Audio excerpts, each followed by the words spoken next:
Fala pessoal, tudo bem? Eu sou o Gustavo, sou editor do Porquê. Começa agora mais um Calma Gente, porque sempre é preciso muita calma para acompanhar o que acontece nas redes sociais. O regulamento do Exército proíbe manifestações públicas políticas dos seus membros, mas o pessoal tá saidinho aí, né? O general do Exército, o chefe máximo das Forças Armadas do Brasil, o general Vilas Boas, por exemplo, pouquinho antes do julgamento do Lula, do habeas corpus do Lula, no Supremo Tribunal Federal, resolveu se manifestar, tuitou, falou sobre corrupção, sobre ética, sobre um Brasil melhor. E muita gente apoiou, muita gente inclusive tuitou lá, apoiando a volta da ditadura. Você entrava nos ao vivos do julgamento do Lula, tinha um monte de gente, intervenção militar, volta à ditadura. Ah, meu pai, minha mãe, minha avó, minha tia que já morreu, falava que a ditadura era boa, que a ditadura foi uma maravilha, que o Brasil cresceu, um milagre econômico. Já que tem tanta gente usando esse argumento da economia para justificar uma eventual volta dos militares para o poder, eu não vou nem entrar aqui no absurdo que foi a ditadura no Brasil, nas mortes, nas torturas, nos sequestros, nas pessoas desaparecidas, na supressão de direitos.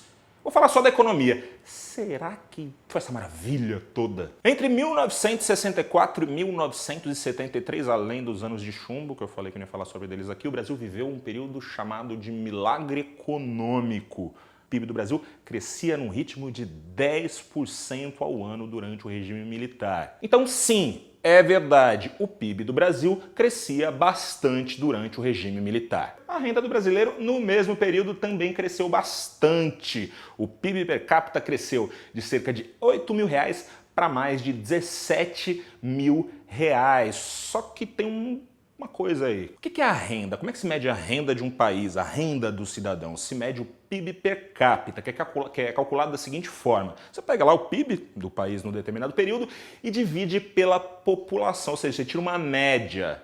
Problema. Quando você tira uma média, todo mundo fica com a mesma coisa. Só que no Brasil a desigualdade é bastante grande e na ditadura ela cresceu ainda mais. Nos cálculos do economista Edmar Baixa, 70% do crescimento econômico durante o regime militar ficou concentrado entre 10% dos brasileiros. Como é que os economistas medem a desigualdade de uma sociedade, de um país? Eles dão uma nota, digamos assim, que varia de 0 a 1. Quanto mais próximo esse país estiver do 0, menos desigual ele é. Quanto mais próximo do 1, mais desigual ele é.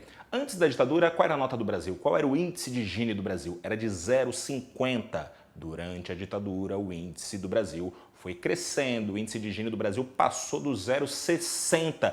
A gente só conseguiu voltar para o mesmo nível de desigualdade, que já não era bom, mas que era um pouco melhor do que na ditadura, só depois de 50 anos. Só em 2014 o Brasil voltou para essa situação, que já não era lá essas coisas, mas que é um pouquinho melhor. Dá para dizer que economicamente o PIB do Brasil, que o Brasil cresceu muito no regime militar, mas tudo tem um perde-ganha, né? Qual foi o custo desse crescimento? O Brasil cresceu na base do gasto. E lembrando quem é que paga esse gasto?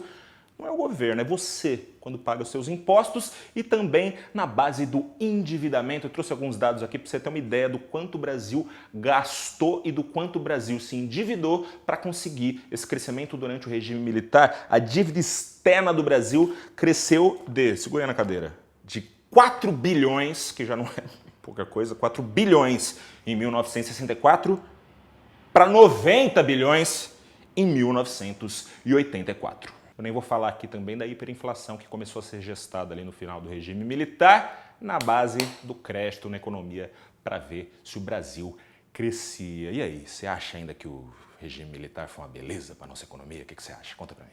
Gente, a verdade absoluta, a verdade verdadeira mesmo é que olhando todos esses dados, não dá para dizer muita coisa. Por exemplo, tem o crescimento de todas as outras economias do mundo no período que interferiu, claro, no crescimento do Brasil, né? No modo como a economia do Brasil se desenvolveu nos últimos anos. Aliás, por falar em economia dos outros países, tem uma coisa sobre ditadura e economia que dá para falar. Já vou falar do Acemoglu, um dos economistas mais badalados da academia, junto de outros pesquisadores. Ele foi lá pesquisar os dados de 175 países, 175 economias, entre 1960 e 2010. O que ele descobriu?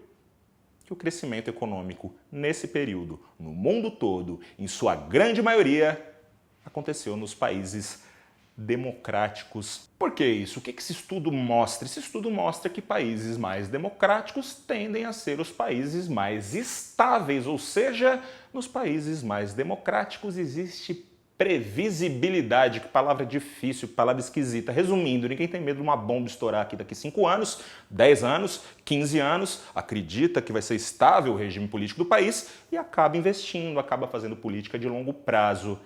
Então eu acabo aqui com uma pergunta. Será que o Brasil, nesse período do milagre econômico, entre 1964 e 1973, será que ele não cresceria ainda mais, não fosse a ditadura? Aqui nos comentários você pode deixar uma dúvida que você tiver. Não gostou do vídeo? Deixa lá também algum dado. Você encontra aqui também na nossa descrição o estudo que eu falei aí do Acemoglu, falando sobre a relação entre democracia e crescimento econômico. Enquanto isso, aguardo você lá no porquê.com.br. Até a próxima.